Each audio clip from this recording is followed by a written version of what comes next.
This is Room in the Trees, a podcast about living a creative life as an artist.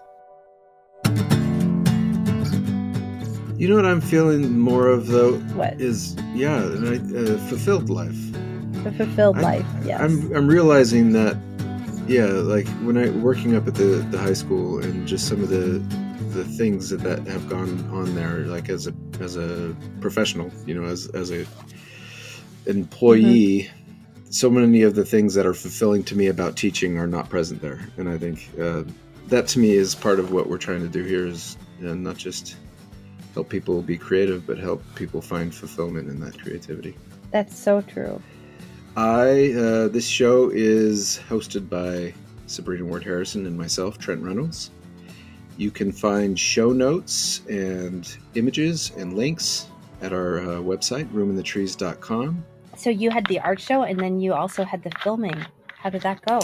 Oh my gosh, this past 2 or 3, 4 weeks have just been one thing after the other. So I planned with my little brother who just started a production company. He and my cousin are starting a production company together. They just bought a really nice camera, an Ursa Mini.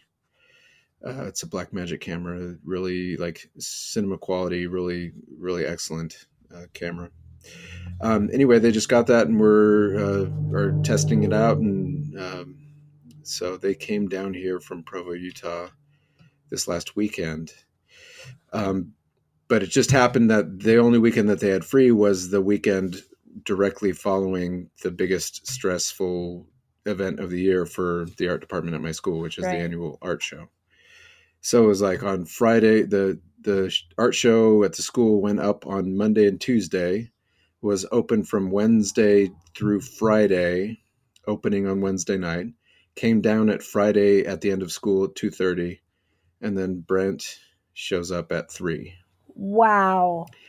And so we go to the studio and do some test shooting, lighting and stuff like that. And then on Saturday, we shoot this video with my studio mate, David Lloyd. So he and I shot this film. Anyway, it was I had no time to really prepare that much. I wrote a really quick outline of basic subject matter that we were going to talk about. But it just, was one of those things where it was, you get an opportunity and you just got to go, you work with the energy and the resources that you have in the moment, and you get what you get. And how did it feel?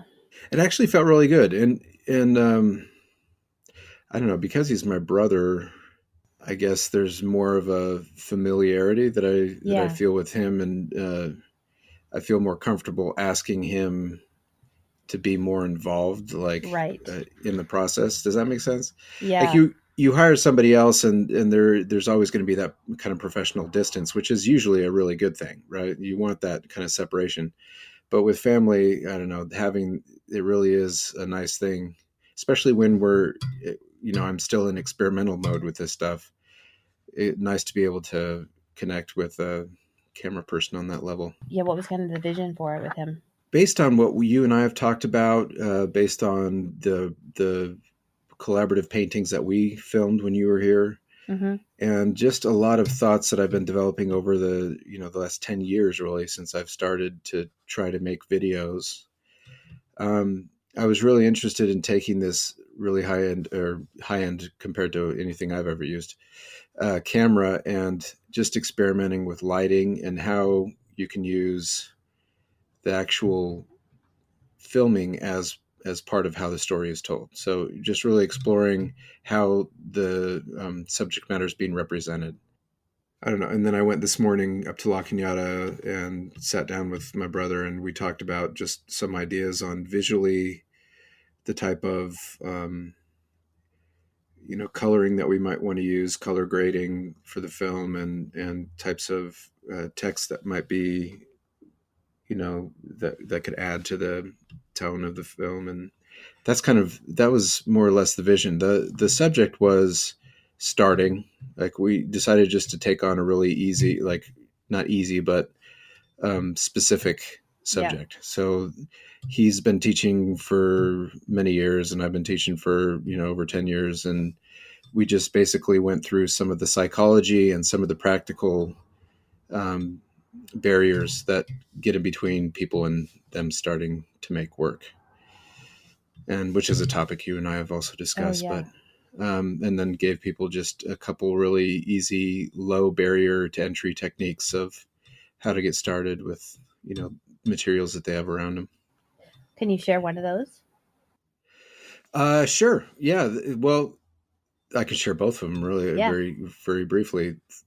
The one that I share is a technique that I've used for years, and that is using either pencil or charcoal pencil to do a drawing. And then you can use, I typically use matte medium, but you can also just use Elmer's glue because it's made out of the same stuff that matte medium is made out of. It's the same basic chemical makeup. Huh. And you pour the glue on there, and when the glue mixes with the carbon or the graphite of the pencil, it turns it into acrylic paint, basically.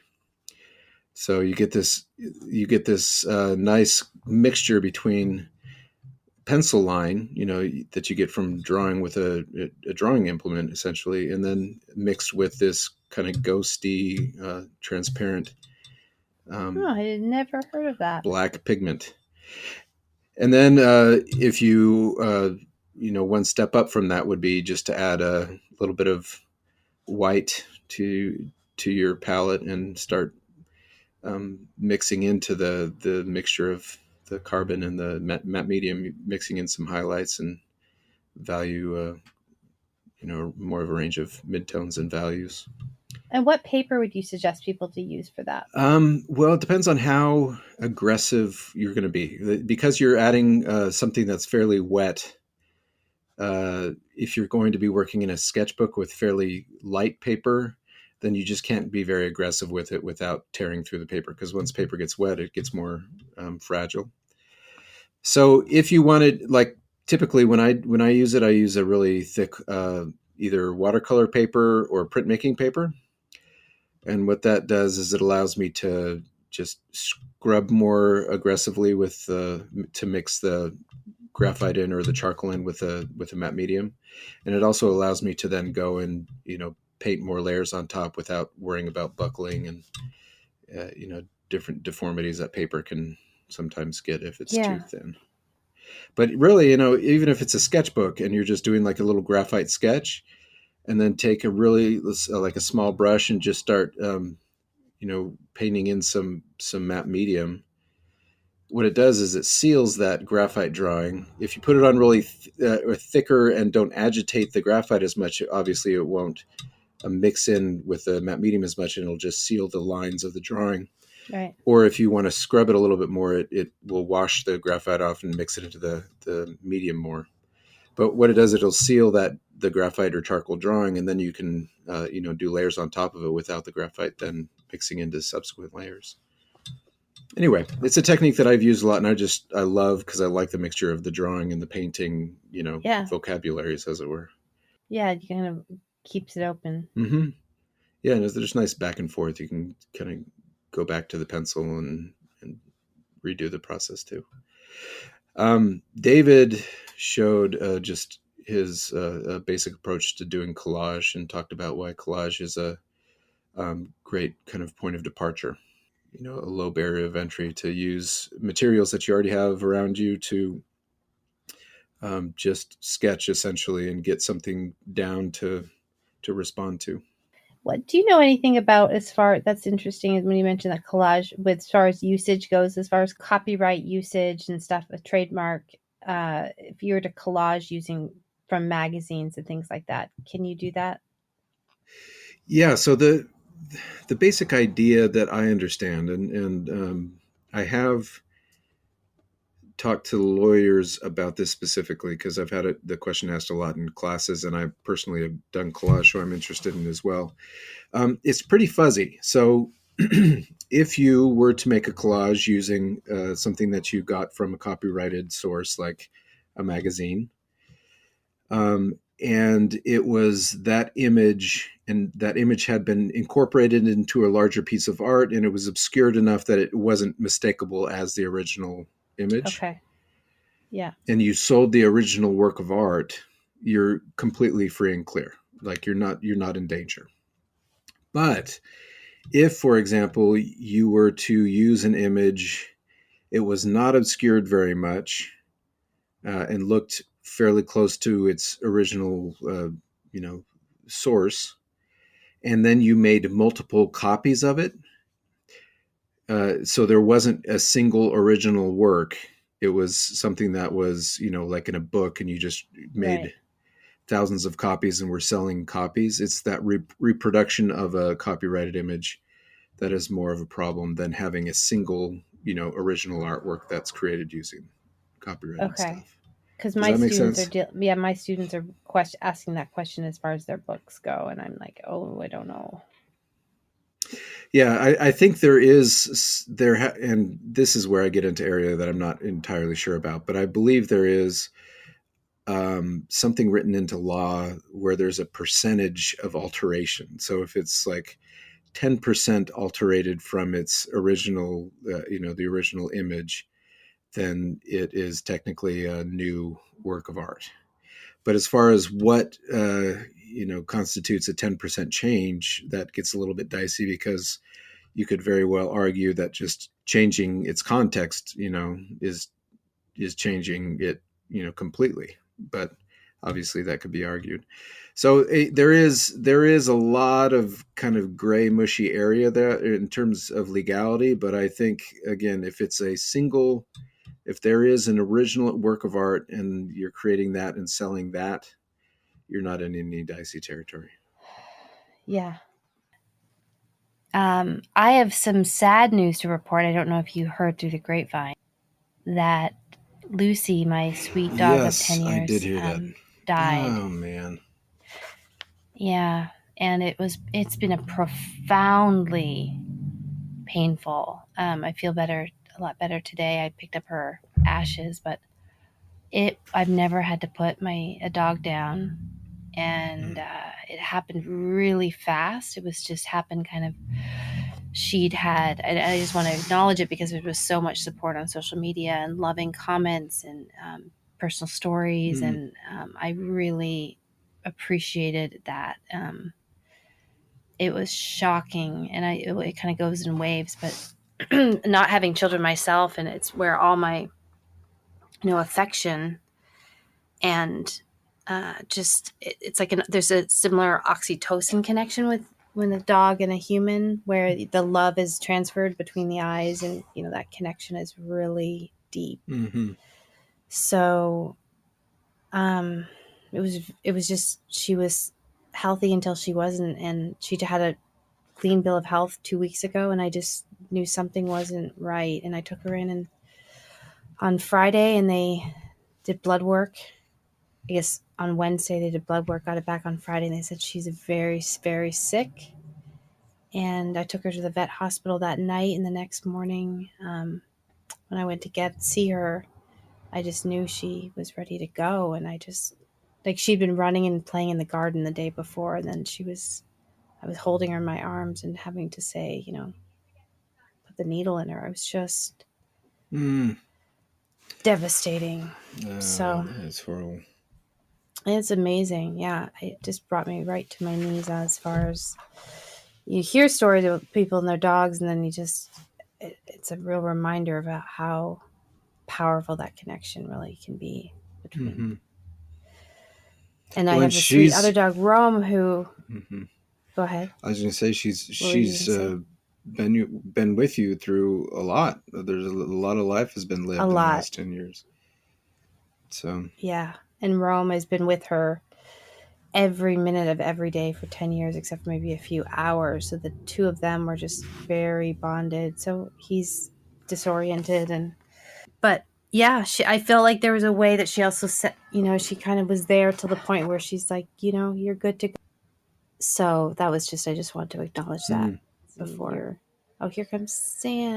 So today we have a special guest on, Sam Lamott. He is a wonderful person and new friend of mine. He's the creator of Hello Humans, a website, and also he has his podcast How to Human with Sam Lamott, which you can find on iTunes, which he does wonderful, in-depth, thoughtful conversations about just being human and all that comes with that, all the layers. He's a wonderfully sensitive, deep, thoughtful person. He's a teen dad, as he describes himself, a teen dad, an ex-meth head, college dropout who is the founder of Hello Humans. Sam, do you feel like you know what you're doing? No, no, I have no idea what I'm doing. I have no idea where I'm going. It's like the way I describe it is I don't know where the path leads, but I know what I don't even know where the path is, but I know what it feels like when I'm on it. What's that for you? Well, I've been listening to a lot of Alan Watts. Oh, he's incredible. So I have, yeah. If you had asked me maybe 2 months ago, I would have had a different answer because I've been saying that for a long time. But incorporating my new favorite word, thanks to Alan Watts, which is harmony. It's when you're kind of in what people would describe as the zone or the flow where things are working, and all of a sudden you start, you're making the connections that you need, and the small breaks that you need are happening, or the little moments of grace are happening. So I loved podcasts. So I created one. I had an outline, or had a purpose for the podcast, or so I thought I did when I started it. Just like I had kind of a rough idea when I started Hello Humans, which started with publishing stories, my stories and strangers' stories. And it's morphing and it's changing, and I need small breaks from it. And it's a one-man show right now, and that's not its final form. So I just keep going. There is a tribe. There's a excuse my language. There's a shit ton of people who are, kind of, I guess, in a similar place to where I am, where they don't know what to do, but they know that they want to do, they want to grow in a certain direction. And the personal growth, self-help landscape is toxic as fuck right now. It's really it's disgusting.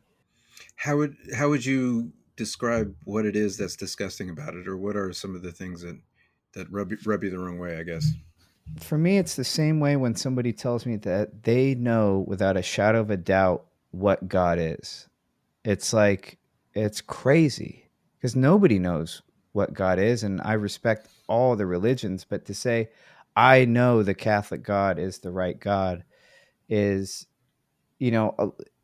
it's crazy. And so, the way I look at it is, if somebody is telling you that they have the answer, run. Seriously, run. All the best advice I've ever gotten that ever applied was more of like a, hey, try this, kind of a suggestion. This might be one of the things that work. This worked for me.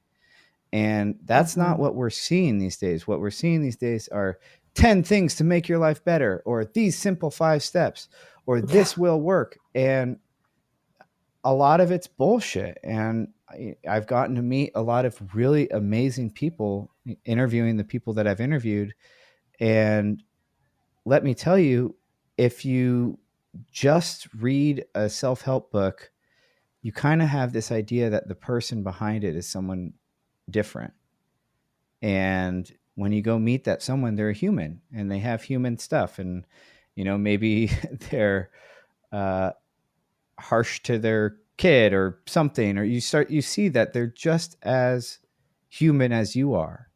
Maybe, I would have to say some guests have definitely reached an existence that I really believe is possible for me and something that I want to aim towards. But I think there's a lot of intellectual dishonesty in the self-help kind of area, which is that people are selling solutions, and we don't need solutions. We need like what worked for you.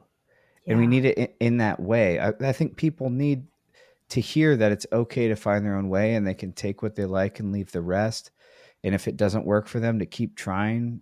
I know for me, like, I've just always been a kid that liked self-help. I really wanted more out of this existence, and Mm. believing that some things were just a matter of fact and then they didn't work for me has been just harmful to me. One of the things that and hopefully I'm not mischaracterizing this, that said in one of your interviews that really struck a chord with me is that inspiration is found outside yourself, but truth is found in yourself. Is that you said it so much better Oh, than I know. that? Like, or be I inspired by said, others, but the truth is within you. Or shoot, I just was listening to it, and it's on the tip of my brain. But something to the I think I said, I think I said, we're listening for inspiration and looking for answers, and we have it backwards. mm, Is that we should be Mm. looking for inspiration. We should be reading for inspiration. When you read self-help, I wish they all had a preface that said this is just for inspirational purposes, because when you think about Yes. inspiration, it's like you're not trying to copy it completely. You're just trying to grab things that you like. And I believe that when you read something or when you hear something, when you get a piece of knowledge that resonates with you, that is truth to you, that's inside. That's an inside mm, thing. That's not an outside thing. I think that's that knowledge that was in you. You know, if you're, let's say if you're 30, because if you're 15, you know, maybe you still have some more gathering to do. But when you hear something that feels true, I believe that that's been in you, and it's just that knowledge recognizing itself in the outside world. mm-hmm, Mm-hmm. I Mm-hmm. really do. I feel like when I take time to be mindful or meditate, which I actually don't like doing, but let's say when I take time to do it, and that a lot of the answers, I don't want to say all of them, but a lot of the answers are right, there. And I don't necessarily have the tools to decode them, but the codex mm-hmm, is out there. And I spent a lot of time not listening. And so I think, you know, sometimes I'm very enthusiastic and passionate, obviously, but I really do believe that, like, my journey into healing and my journey into, you know, becoming is like the raw data is already mm, there. And Yeah. that changed specifically when I talked to Jack Cornfield, which is a fantastic interview. And I'm not just saying that because I did it, but he changed the way I thought about growth, which is that growth isn't like a tree growing a new branch. I'm not trying to grow into Sam 2.0. mm-hmm, What I'm trying Mm-hmm. to do is get rid of all the shit, all the stupid aftermarket parts I've put onto Sam, and remove them so I can get down to what Sam is and always has been deep down. What my spirit is. So if I aspire to be a more organized, more together person who can answer emails, and this is somebody who has 416 unread emails because Sabrina sent me into a tailspin. That's another story, but What? What? I'll tell you about it later. Okay.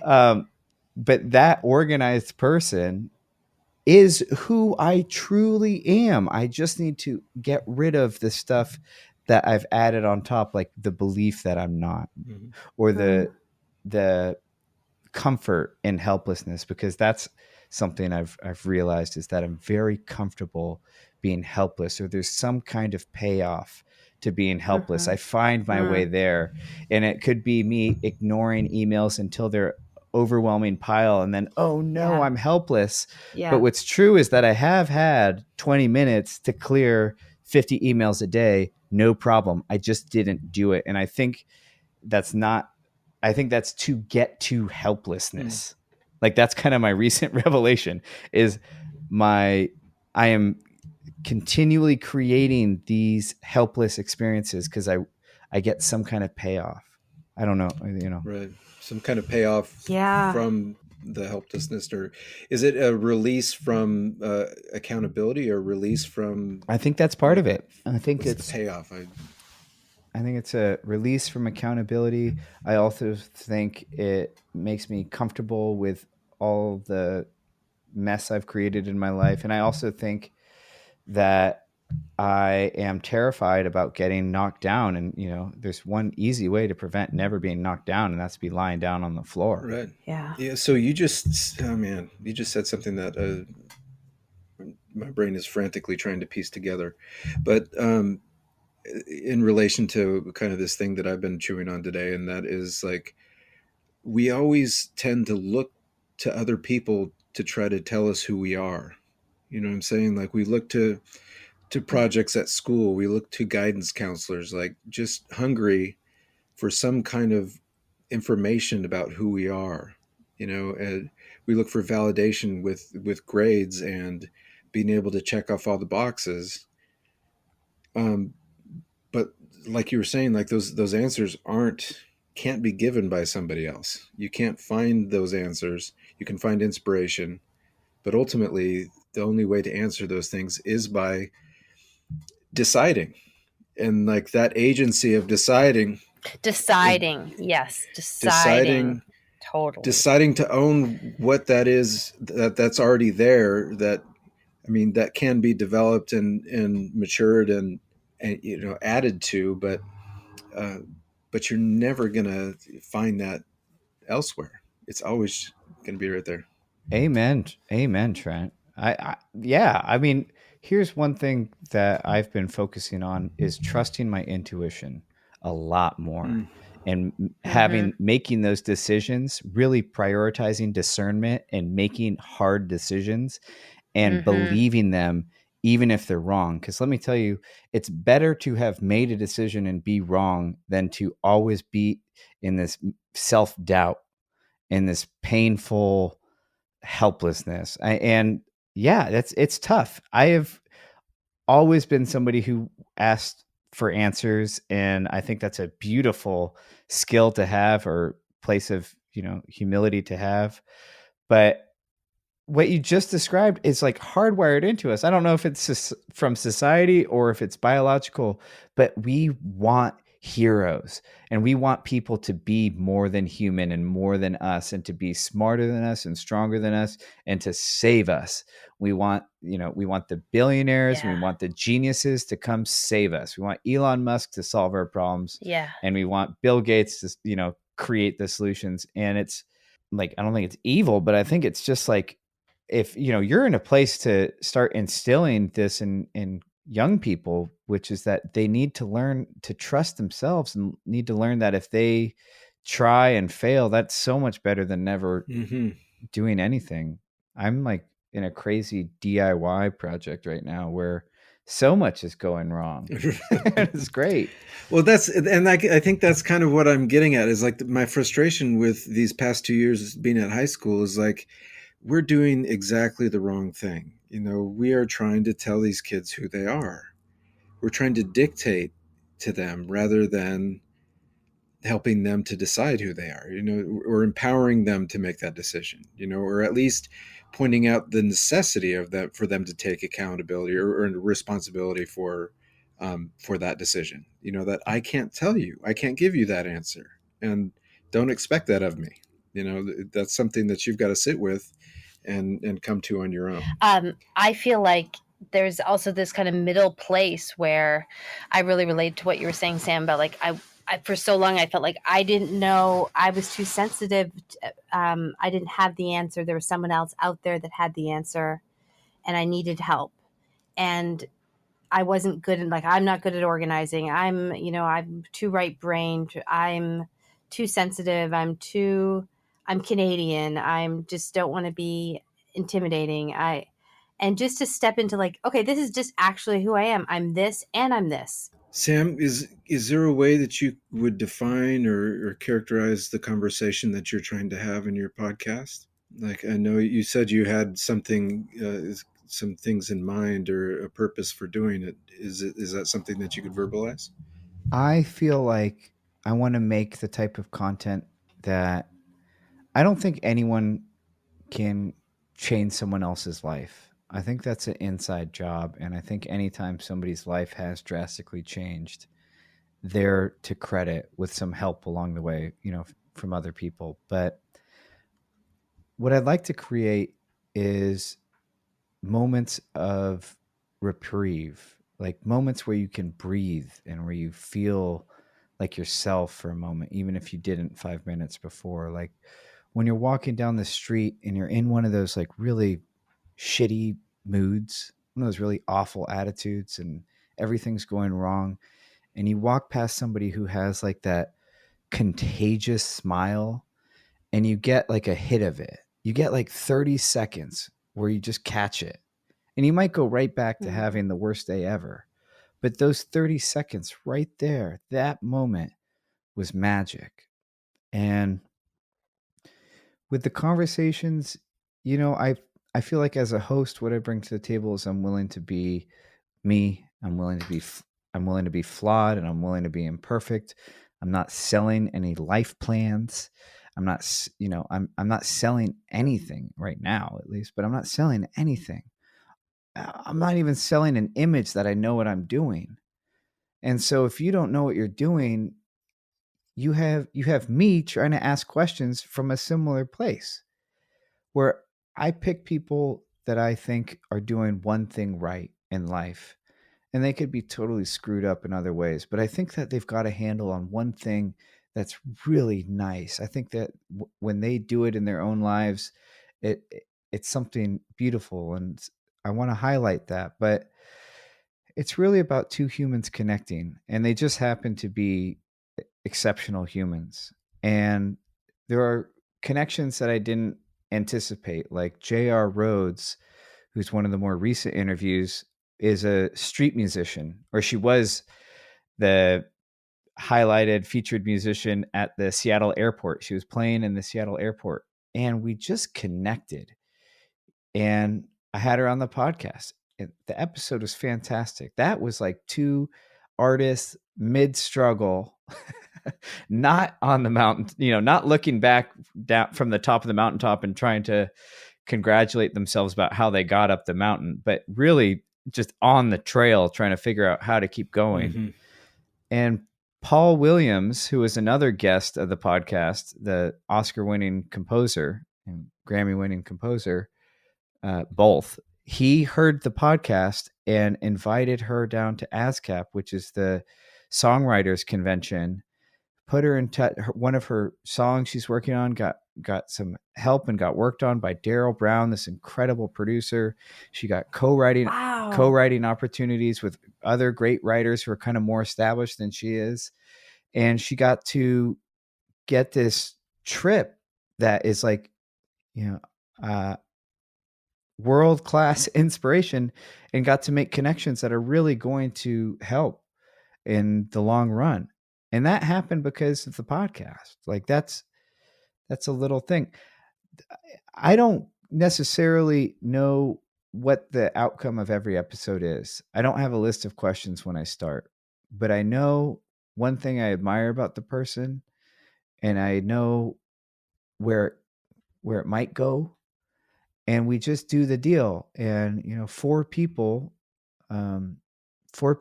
have said that a conversation they heard helped them decide to not commit suicide, help be the inspiration. And a few of them sent me the letters that they had written. Now, I don't count the other stuff, but other cool things have happened in this tribe where, people kind of woke up and they left an abusive partner. We've had a lot of those.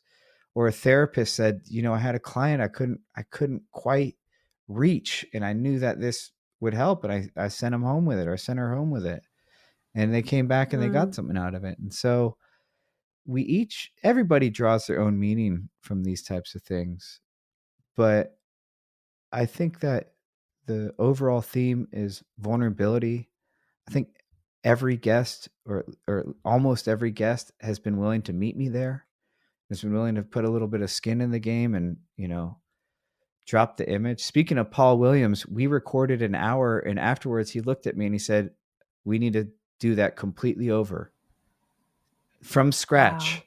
Because I showed up as an entertainer, and I realized what this program is, and I want to show up as Paul. not as Paul Williams. Wow, Sam. And Wow. we sat down and we recorded another hour, and that's one of the, it's an early episode, I think episode 3. That's one of the most powerful episodes ever. I mean, that's one of the most powerful conversations I've certainly ever heard. And I've heard similar, but you know, that's the type of magic that is on this world, is when two people commune and get each other, and there's so much scripted interactions. You see somebody and, hey, how you doing? And you say, oh, I'm fine. How are you? Oh, I'm good. How are the kids? Good. How's the weather? Good. And I was at the airport the other day, and I asked the woman behind the counter, how are you? And she said, I'm awful. Do you want my job? I'm terrible. And I just started laughing, and I had to apologize for laughing. And I appreciated that. That was probably the first authentic conversation I had that day, was this person telling me things aren't well. I'm not okay. I don't want to be here right now. And she, you know, unfortunately she was in so much pain, but she was in so much pain that for a moment she was willing to tear the mask off. I'm human too. I put the mask on all the time. But when you have a moment that you take it off with somebody and you guys get to see each other, that's magic. And sometimes you can capture that. I thought your recounting of how you found Jr. in the airport was wonderful. It was just a really such a strong mental image for me. I can imagine, I love that too. you know, I love imagine that that too. exchange or that moment. That was a happy accident, because I was recording all this field work because I thought I was doing a program on my dad dying. And so I Yeah. was kind of documenting all the different trips I was taking, interviewing all my dad's old friends and relatives for what I thought was going to be another, you know, kind of narrative driven audio program about discovering who my dad was after he died. And so I just happened to have all this recordings, and it actually makes me want to go, shoot, maybe I should record more of the traveling to the guest. Mm-hmm. Because these sounds are, you know, yeah, man, the airport sound was awesome, and her playing for the first time was just, what a happy accident. I think that's one of the things that artists, like one of the unique things about art making, perhaps, right? I don't know, maybe it's not unique to art, but the happy accident, the like you go in with a certain intention or an idea in your mind of what you're going to do.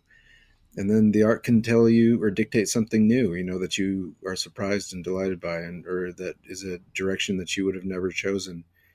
But there's this kind of, I don't know, back and forth between the creation and the creator that where both kind of become something, you know, bigger than themselves, if that makes sense. But that the idea of a happy accident, I think, like that idea could be taken into, or that principle, I think, could be seen and exercised in daily life, you know, where you don't dictate when you step out the door what's going to happen and how you're going to respond, but having a certain amount of openness to allow experience to find you, you know.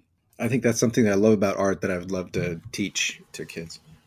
That kind of bring back to Alan Watts. Trent, remember when we did that Yeah, thing, harmony. the harmony, and we did that thing where we were in downtown Los Angeles, and we created the project Room in the Trees and this sort of thing in my parents' backyard, and then we went down to downtown LA. We did a rubbing with charcoal on the sidewalk and kind of made it into this graph, and decided that we That's right. follow Dude, good. this random, only controlled by the marking rubbing of the sidewalk. That's where some magic thing was. We'd go, you know, the blocks in downtown, and we went into some weird old hotel, and just like letting them, you know, I'm such a And believer in that. I yeah, love the that. two the two guys at the front desk had cell Yeah. phone pictures of a ghost that had occupied that lobby. That was So fantastic. yeah, I was listening to a lot of Alan Watts when we were doing River of the Trees. That's for sure. And on my Discman, that and Joseph Campbell, like unheard recordings, like some old others. That need to also get out in the land, get out in nature, to have those kind of some of those epiphanies is so important. I kind of miss that right now. Sam, do you, besides doing audio recording, do you have other creative outlets or things that you're artistically involved in? Yeah, I write, I draw. I'm really excited to make some videos. I do a ton of stuff. What I publish, I used to show sculptures in gallery. That used to be something where I really was into and really wanted to show. I love drawing and sharing that on social media. I love writing, which isn't like a disciplined practice, but I love writing short stories, short pieces. Yeah, so I have a lot of different interests. Is any one of those media dominant, or do you find they all kind of get to a different thing? I don't know. Besides the podcast, of course. Yeah, I mean, I love writing. I think I love drawing more than I love writing, but I write more than I draw. So take with that, take what you will from that. But I don't know. I love creating, and the second I need a break, like I needed a break from the podcast. I kind of had a huge crash lately. I just got this depressive bout that just knocked me to my ass. And I, you know, I want to show up as is. And the intros to the latest conversations I want to release, where I was, I couldn't have recorded the intro that I know should go with that conversation. So I took a break and I've been working with my hands. I used to write curriculum for a trade school, like a makerspace. And so I've collected a ton, I used to do sculpture. So I've collected a ton of tools, and I rented an office finally, and I've been building it out, and it's going to be my first professional studio that's not in my house. And Oh, that's awesome. yeah, it's been really nice to work with my hands, and that's creative. That's problem solving. It's like, how are we going to lay out these lights so if I shoot a YouTube video in here, it's going to look Mm-hmm. good? How and how are we going to acoustically treat this place where it also is visually appealing? Because I had a sound room in my last place, but it was just ugly as hell. So making these acoustic panels that look Mm-hmm. kind of like a piece of art was a That's different awesome. challenge. I too have made acoustic panels and was very pleased. Ooh, pleased with them as like aesthetic objects, not just their function, but like it was kind of fun putting them up and seeing them. That's the best feeling. It is. Sometimes when I create something, like sometimes when I write or draw, I just feel like it's absolute dog shit for a while. It's like not till I look at it like a week later that I even remotely am okay with it. But sometimes you're lucky enough where you create something like these sound panels, and you just sit back and you look back and go, "Yeah, I'm awesome." My first thought was like, "Man, I'm gonna make a great husband one day. Look at this! Look at this! Can that person's husband make acoustic panels? I I don't don't think think so. so." Yeah, when you That's awesome. Sam, like I think it was when I first found you on social media after hearing you on a interview. I think on but you and your stories. I think that's when I first made a comment in your or message said responded was when you were doing that like yerba mate jerry rigged thing with tools and like just, like you were in the middle of Yerba doing some mate. yeah, remember that, and you like Oh didn't have yeah. yeah, and you were like but you were in the middle of kind of doing stuff down in your like workroom. It was just with power tools and wood and showing your son some. It was just like this whole situation, and then I don't know how the yerba mate came into it, but it was like this. I fully approve with all that's going on right now. That was a good. Do you know how many? I made some friends with that yerba mate Right? bit. It Who was else came funny. out of the woodwork? Who else is that? Oh gosh, Kelly Freeman Craig, who wrote and directed Edge of 17 with Woody Harrelson. She reached out too. I made two high-profile friends from that yerba mate bit. I'm so glad that's what connected us. That was so funny. I keep on wanting to ask you, Sam, who are you? Like, Because I make other people say that. how it? Yeah, God, you maybe do. you do. Maybe is that why that keeps on coming up? Who am I? Yes. Um, I'm an old, sensitive soul, and I always have been, even since I was a little kid. I've always I was really worried about death as a little kid and worried about things that little kids don't worry about. And I was sensitive, and the world really overwhelmed me in ways, and it took me a lot of time to learn how to be a part of it. For a lot of years, I just Mm. watched and listened and studied and tried to figure out how I could fit into it all. I was very shy. And I'm also a terrible addict and alcoholic. So when I discovered weed and alcohol and cocaine and mushrooms and LSD and all, you know, everything, it was like such a crazy, amazing way to get out of myself and get to experience the world without all these thoughts happening all the time, without my over analytical, insane, sensitive mind running. Mm. And unfortunately, I nearly destroyed myself, and I nearly destroyed someone else high on meth, and in like a meth induced rage. And so I spent 10 years kind of fucking off and causing damage and not growing. And so I came out of it at 22 really confused again, except I was no longer a 9-year-old who was confused about life and unsure of everything. I was a 22-year-old who was kind of expected to know stuff and Mm. kind of expected to learn, to be able to hold down a job and pay my rent and hold friendships and be a boyfriend and all this stuff that you kind of, you're supposed to get the building blocks of as an adolescent. I just hadn't had any of them. So for the last 7.5 years, I've been sober. I've been clean and sober. And it's been a crazy journey. I was saying this morning to some folks, like, I thought all my problems had to do with being drunk or high. And when I stopped getting drunk or high, I realized that like all my problems have to do with like my crazy, neurotic, alcoholic, addicted, and addict brain. But it's been a slow recovery. I just when I think I have it figured out, something else happens. And I clearly don't. And I think I'm mostly okay with that. And I've gotten really comfortable in my own skin for the most part, most of the time, but there's no absolutes. I never say like I'm cured, and I was shy and neurotic and now I'm not.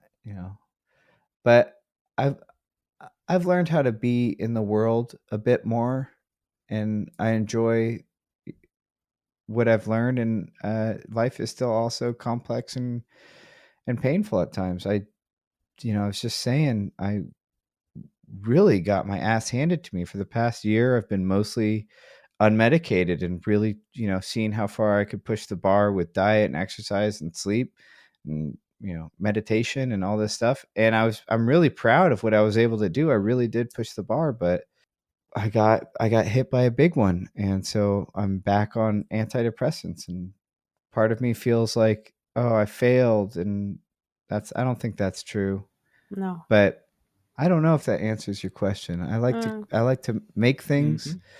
I like people in the right doses. I like animals, and I want to live publicly and learn how to live in a way that other people can enjoy and can be a part of. I want to find others. That absolutely answers my question. I hate to keep on trying to bring this back to my original thought, but it's just so deeply on my mind right now, and that is what we need, I think, now more than ever, is people being willing to say that they don't know what they're doing, because nobody knows what they're Yes. doing. That's the terrible and wonderful truth, is that nobody has a clue. And I think we need more voices out there just sharing their path, sharing the things that have worked and failed, and admitting that it's hard. And no matter what you do, no matter how many steps you follow and how good a person you are, it's hard. And the answers are there, but they're for you to find and not for somebody else to dictate. Totally. Yeah. Anyway, so I appreciate that about your interviews and about the voice that you bring to the conversation. Yeah, I mean, the tagline of Hello Humans as a whole is if you believe what you see, you believe we look like our profile pictures, that our lives are the stories that we curate for the public, but our real, quirky, messy, actual human experience is captivating and magnetic because you can see yourself in the story. Mm. And we're not letting ourselves be seen. And so everybody feels like a fraud because they're comparing themselves to the curated story of everyone else, even in face-to-face interactions. How are things? Fine. Like, how, like, are you willing to live in a way that's honest with the people that you love most so they can be honest with you? And you guys can go, wow, I'm fighting with my spouse too, and I still love her, but it's difficult. I really, do you have any experience with this rather than just, things are fine? Kids are great. Kids are never great. They're complex. Kids are always chaos. Oh, goodness. Can I ask you what your favorite snack is? My favorite snack is, well, I guess it depends on what crazy new diet I'm on at the time. Right now, since I've been doing so much physical labor, I've kind of just let myself eat whatever I want. So I love sweets. I love paydays, and I love carrot cake. Paydays and carrot cake. I was just throwing that out there. I mean, not at the same time. I've never tried a payday carrot cake combo, although that does sound like a strong combination. Yeah, I think you got to try that. That sounds fantastic. What my favorite snacks are. I'm less of a snack kind of person. I'm more of like a gorger, right? Like it's the way I do everything. So Totally. Yeah, I'm not really a snack driven person, but I'll eat a burrito and thing of chips to myself and then feel disgusting. And somehow enjoy that enough to come back and do it again next week in 3 days. And Is that the desert island food? If you had to choose one food that you had to live on primarily for the rest of your life, would it be a burrito? Oh God, no. If I was forced to live on one thing for the rest of my life and it would somehow be nutritious, it'd be something healthy. If there wasn't all these vices around me everywhere, I'd be fine. Like when I'm when I'm on a healthy diet, after I like detox from the sugar and all that stuff, like I'm good. But the second I cave, this is why I don't drink or use drugs. Like the second I cave, Trent, the second I have like a taste of somebody's carrot cake, I'm gone. I'm gone and I'm eating everything. I'm going to 7-Eleven. I'm getting apple fritters and hot dogs and the fake chili cheese and everything. So if I had to live off one food, I'd definitely pick something like beautiful and nourishing because I think I would enjoy it after about a week. Like I always enjoy healthy food after about a week. Yeah. God, but burritos are really good though in California. They are, but they're too big. And I don't know, like they somebody are needs big. to be they are too big. There needs to be legislation. I want responsible burrito makers out there that make the proper portion that doesn't make you sick because we're not going to keep it for later. We always mean to, but you eat the whole thing and then you feel disgusting. It's really a problem. Yeah. Well, it's kind of it's that last couple bites is the tastiest part. Because it's got the little, though, while you're eating those last bites, if I stop now, I'll be fine. Yeah. If I don't finish this, I'll be okay. And then you do it anyway. And then you eat it. And you, of course, are too full. Yeah. For the little nub of the tortilla. Oh my God, the nub's the best. Tortilla. And it's not like the front nub. No, it's not as good. It's way better than the front nub. Well, I wonder if that's because you've been holding it, and so it's a little bit more compressed, and maybe it's had time to get a little chewier. Yeah, the juice, everything's collected down there. All good things, like precious metals always go to the bottom. Like all the good things weigh more and are heavier and are just going to make its way down into the nub. Maybe we could start a line of burrito nubs. I don't know how we manufacture that, but I think there's got to be a way. I'm convinced somebody can make a complete healthy meal in a burrito form factor. I'm convinced of it. I'm so convinced I thought about engineering such a thing for myself, but I know it exists. There's the right amount of protein, and you could do it. Someone could do it. Okay, I have one last question. What was the thing about why am I somehow connected to the email? The 400 emails. Oh my God, Sabrina, my whole life has fallen apart because of you. Inadvertently. I was apparently I was like much closer to the edge than I realized, because like things seemed to be going good and I was on like this great track and a podcast was coming out every week. And then you called me and you told me to like push your podcast first. So like I stopped the podcast I No. was editing on halfway and started working on our podcast, our episode. And something about that like screwed me up. And I've been out for 3 weeks. Like I had a complete meltdown. Like and this is a great lesson. It's not actually you. What it is like I learned something important, which is that I can't screw with my process again. And so what I No. should have said is like, oh no, I can't do it. I can't get your podcast out in time. Yeah, totally. And so it was my own mistake, but I was enthusiastic and I wanted to help cross promote that class, which I hope is going awesome.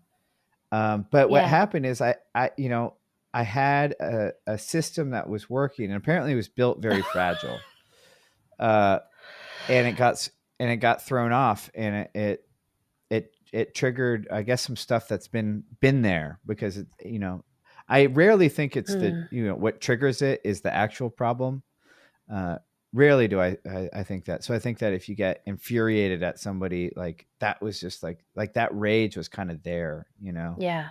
and they just triggered it. But yeah, that's what started this lovely cycle. That was like the unraveling moment. I hope some of my listeners are listening here so they can understand what has happened and that it's all Sabrina's fault. Yikes. Oh no. Wow. Yeah. My apologies. I learned I learned such a valuable lesson, which is like if I'm on a certain production schedule, at least while it's just me, I'm hoping to grow the team a little bit, but at least while it's just me, gotta stick to my guns. Absolutely. No, what do you call it when you do something last minute? What's that called? Procrastinating? No, like spontaneous. No, like 11th hour projects. Like everything needs room to breathe. And so I know what to say next time somebody calls and is like, can you publish this episode early? Like, nope. Sorry. Sabrina screwed it up for everybody. There you go.